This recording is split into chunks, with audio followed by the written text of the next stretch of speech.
when I was a kid, and it was a really long time ago, I know, as you like to say, nobody talked about a pitcher triple crown. In fact, I really hadn't even heard of it until, I don't know, like 10 years ago, if even that. Well, I think part of it is that particularly when you grew up, there were like 3 of them in a row from either 63, 65, and 66 where Koufax won it, but you were like 5. Right, and right. so you weren't really aware. Then there was 1 in 80 in 72 from Steve Carlton, who was a Philly. So even if he was amazing, you probably didn't want to focus on it that much. And then there was another one till 85. So you saw like 2 in 20 years. So there was also not talked about because it didn't happen, I think, in your childhood at least. It had happened before, and you mentioned it happened a lot before. Right, you mentioned Koufax, and so even he, I guess, was first described as saying that he won the pitching triple crown in 65, even though he'd won it in 63 already, but nobody was talking about it then. So I used that because as it had the been time. 20 years when Koufax had won it in 63 since the last guy had done it, which was Hal Newhouser for Detroit in 45. So, I guess Johnny Antonelli of the Giants had, it wasn't wins, he had one of the other stats as he tried to make it into. That's the triple crown. No, it doesn't count. You got to have wins, E.R.A., and strikeouts. So let's that's talk what about composes what that is. The pitching triple crown. We all know the hitting triple crown is average home runs and RBI. Pitching is wins, E.R.A., and strikeouts. And I think right there, the first thing you're calculating is why it's not as prestigious.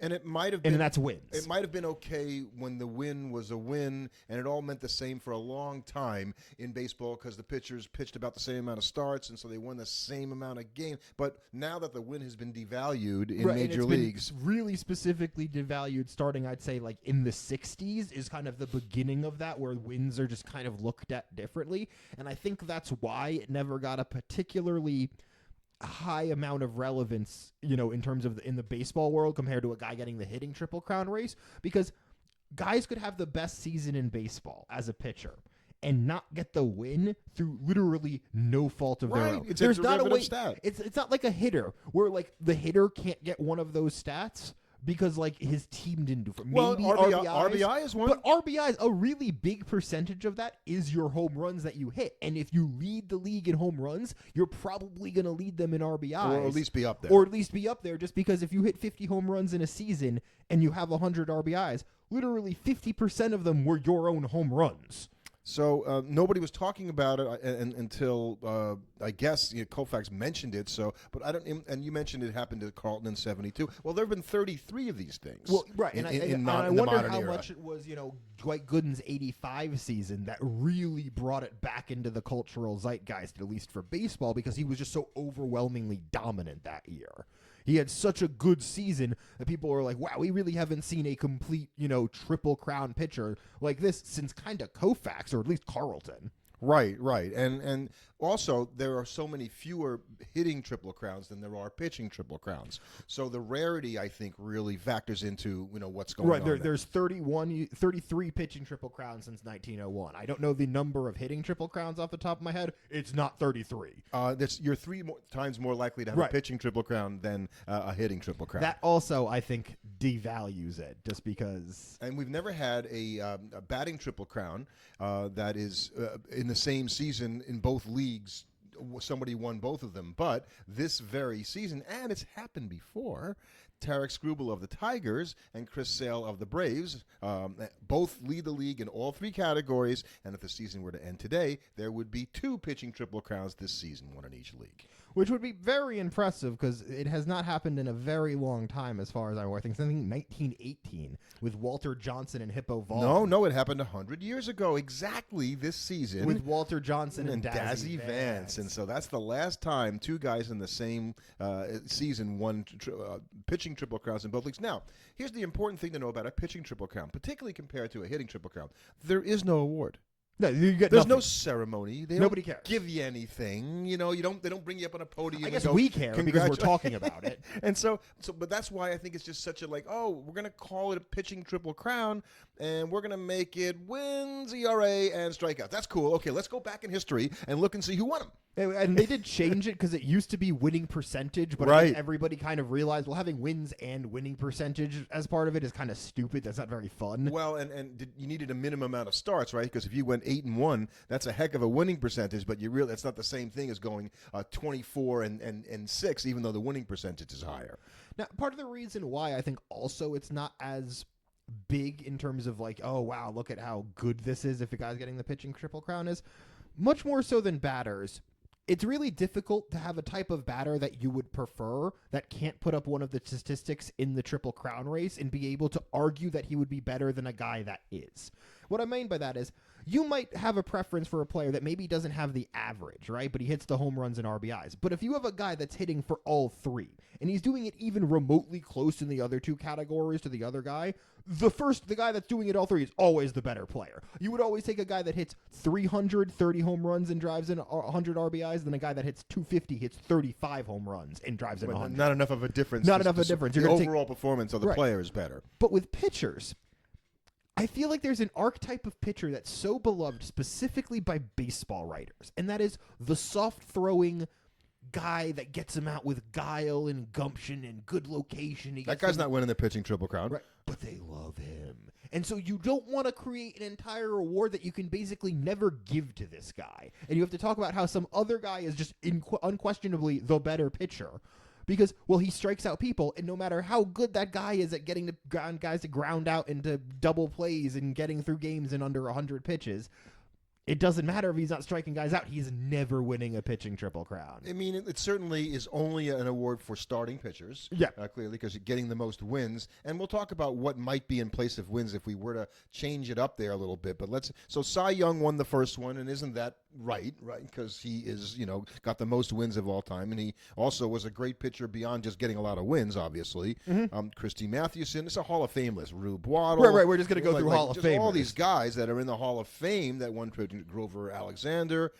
You mentioned Hippo Vaughn. Lefty Grove won 4 of them. That surprised me because I know he was a great pitcher and a Hall of Famer. But he won 4 in 8 years for the Yankees. And that's pretty. Somebody named Slim Jones won one in the Negro League, so we have their statistics included here too. And as you mentioned, Hal Newhouser won it in 45. But there wasn't really that many from the time Gomez finished in 37. You had Bob Feller in 1940 in the majors, and then it was Newhouser until Koufax won his 3 in 63, 65, and 66. That's pretty impressive to win 3 Triple Crowns in 4 Oh, yeah. It shows how dominant. I mean, and then you kind of saw the same thing when Clemens won them back-to-back with Toronto in 97 and 98. And other than that, you just have guys putting up, and we actually did miss one because in 2011, Justin Verlander and Kershaw both won the pitching Triple Crown. That's right. More recently, I was more recently. Back to the yeah, so it wasn't 100 years ago. It was just 13. and Shane Bieber. And here's the one in the pandemic season. Shane count. Bieber won the pitching Triple Crown. Nobody knows this. In the same way, not even Shane Bieber. Right, but the same way a hitting Triple Crown wouldn't count from 2020, a pitching Triple Crown doesn't really count. You didn't play enough games. I'm sorry. So and there have been 15 batting Triple Crowns in the 123 years since the modern era began, and as we said, 33 pitching Triple Crowns. So obviously the rarity is not there when it comes to them to any weird game. And the fact that we could have 2 in 1 year, to me, is amazing. Kind of speaks to how much easier it is to accomplish in comparison. So if we were to look at those 3 stats, wins, ERA, and strikeouts, which of the 3 do you think is the least valuable? I think I know what you're going to say. I think we'd all agree that wins is probably the least valuable. Though I think strikeouts potentially. Ooh, I don't know. I think just raw strikeouts, raw overall number of strikeouts. K per 9 could be interesting. Mm-hmm. All right, so now let's kick it up a notch here. And so the first thing that I thought was whip, which basically is walks, an on-base percentage for pitchers. It's walks plus hits per innings pitched. So you're kind of getting an idea of roughly how many base runners does this guy allow per inning.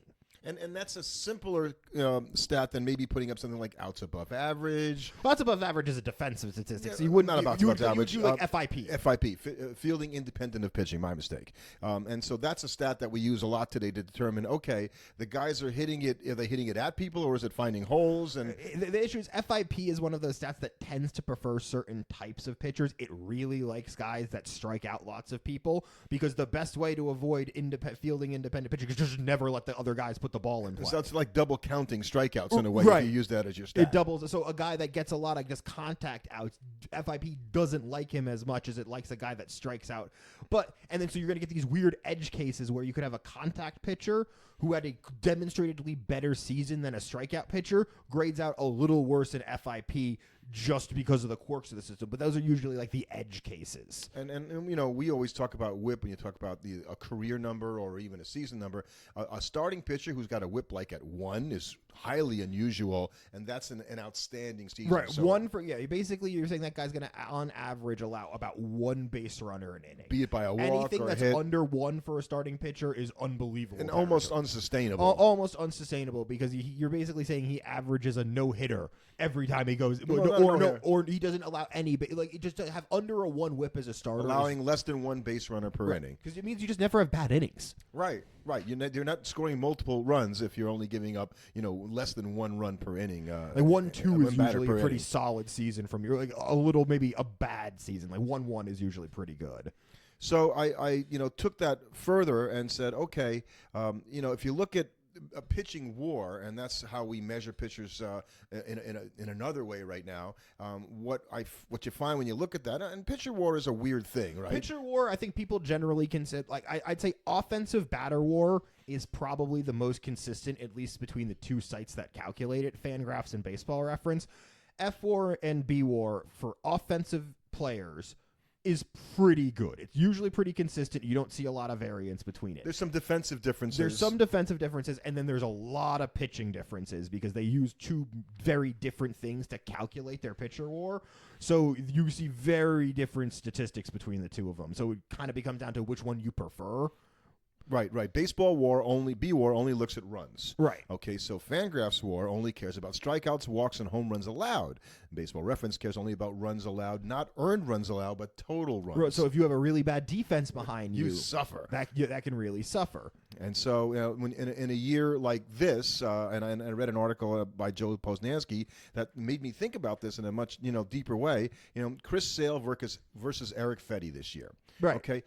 You wouldn't, Eric Fetty's had a nice year, but you're not going to think that he's had anything close to the year that Chris Sale's had, except so far when it comes to B-WAR, Eric Fetty at the time of this, about a week or so ago, had a 5.3 B-WAR and Chris Sale had a 5.2 B-WAR.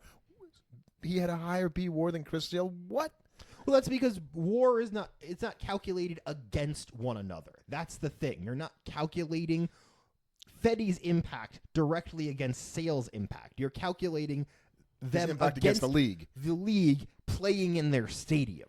Right. So where Fetty came from, Chicago was a better hitting park, and so that his pitching well there had more positive impact on his score compared to Chris Sale. Chris Sale, who's pitching in Atlanta, who is still a hitter's park, but not quite as much. Not quite as much. So all these little things make up, the differences as to how a guy who would, seemingly not be in the same category is actually outpacing him when it comes to at least B-WAR. Right. Exactly. So it's interesting because you could make the argument that, if you look at it, Baseball Reference, by the way they're calculating it, they give him 2+ runs because of his park support, for his opponent quality. And so what happens is that the White Sox defense is terrible, so it actually kind of helps boost up Fetty a little bit because it makes him look better. Yeah, guys that could catch the ball. Right, he would be better is kind of what that's telling you. And overall, Sale has given up 15 fewer runs than Fetty, which is a lot. Mm-hmm. So that's actually in Sale's favor. And yet overall, because of the factors you just mentioned, 2+ runs for park support and 2+ runs for opponent quality. Well, I don't even know how that can be opponent quality. I have to think about that, right? Because anybody's going to be better than the White Sox. Exactly. So you're helped too much, which is the Braves are too good. He's right. not going to have opponent quality of the same thing. So I think the idea that you could have these differences, and even on BABIP between these guys, right? Fetty has a 0.263 BABIP, and Sale is 317. That's really surprising. And this is why I think some people struggle with baseball B-WAR, because you look at like this. So 2019, Garrett Cole and Justin Verlander were both amazing. They both won 20 games. They both were the top 2 in E.R.A. They both struck out over 300 batters. Who led the American League WAR and pitching WAR that season on Baseball Reference? Mike Minor. I don't even know what team he played for. He wasn't the guy that was in Petticoat Junction, was he? No. He had 14 actually, and 10 with a 3.59 ERA. Second was Lance Lynn at 16-11 with a 3.67 ERA. Now, the Rangers that year had a really bad defense behind. Okay, I guess Mike Minor was playing for the Rangers that year, going through your notes here. But that clearly means to me the adjustments for bad team, bad defense in park are too aggressive. If it's boosting guys, you're basically punishing guys for being on good teams. Which is silly. That's the second time that's happened, now, granted, obviously. You could make the argument that, you know what? Garrett Cole and Justin Verlander are both really helped by never having to pitch to their own lineups. Yeah. You know what? If I'm Garrett Cole, it's really nice to never face Aaron Judge and Juan Soto in a given season. So I think, Baseball Reference might need, and Joe Poznansky suggested this, maybe some adjustments. And it's an ongoing thing. If you ask Sean Foreman, the guy who started Baseball Reference, it's not the be-all and end-all when it comes to WAR. It's a guide, right? And so this guide is refined all the time. These guys are refining it, and so do Fangraphs, just to make it better, right? To make it more accurate, to make it more, so these anomalies like we're pointing out here don't seem so weird when it's like, okay, there's a way that we can counteract that. And the other point that he made that I thought was really interesting is Poznansky went back and he looked at a couple of seasons that I'm very fond of, and that's Dwight Gooden's 1984 rookie season and his 1985 Cy Young season. And the surprising thing is that you would think that they would be vastly different. Gooden's F4 had an 8.4 F4 in 1984 and an 8.9 F4 in 1985. So that would suggest that the seasons were somewhat similar. At least from, Fangraphs' opinion. Which is surprising. And B-WAR, by the way, Gooden had a 5.5 B-WAR, which led the league in 84, and a 12.2 B-WAR in 1985, which also led the league. So he led the league in both years, but there was a huge difference. It's so much because Baseball Reference is just off the runs allowed. When Gooden goes out there and puts up a 1.53 ERA across 276 innings, he's going to let in virtually no runs that season. He gave up 9 unearned runs in 84, so those are also going to drag him down. So when he has a 1.66 runs allowed in 85 plus 62 more innings, then that's why when you look at Baseball Reference and you look at the greatest seasons by WAR, you see a bunch of pictures in black and white, and then you see one actual black guy, in Dwight Gooden up there with everybody else, because nobody else has put up a season like that. Right, that season is one of the greatest pitching seasons of all time. And what's really interesting is that I was just complaining about how Fangraphs WAR screws up the Eric Fetty, Chris Sale thing, and now here in Baseball Reference in Fangraphs screws up the Gooden comparison, because the difference in the two seasons to the fan would seem like, right, it was a lot better in 85 than 84, but Baseball Reference doesn't see it that way. No, Baseball Reference sees it's too big, but it's such a big jump. You're really going to tell me that it's almost 7 WAR better, and whereas on the flip side, Fangraphs, you're really going to only tell me it's 0.5 WAR better? It's somewhere between those two, and the way they're calculating it just feels like they're not getting enough. So I think when you're looking, one of the takeaways from this is calculating who the best pitcher is in a given season is really hard. You can't measure it the same way. And measuring it in and of itself, sometimes I think you can look at, like, if you look at this season, would there be any question in your mind that Skubal and Sale are the Cy Young winners in both leagues?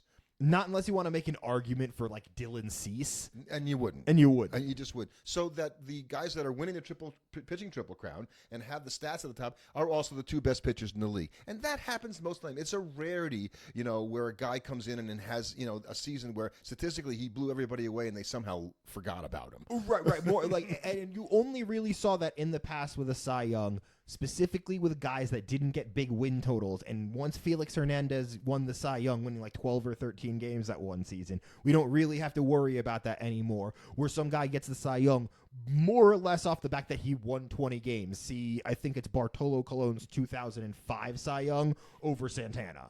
And so that, guys that strike out a lot of batters are probably really good pitchers, and chances are they're going to have a lot of wins. So when you try to factor all that into the triple, you're kind of double counting it in some ways. You know what? Maybe we're just making it too hard sometimes.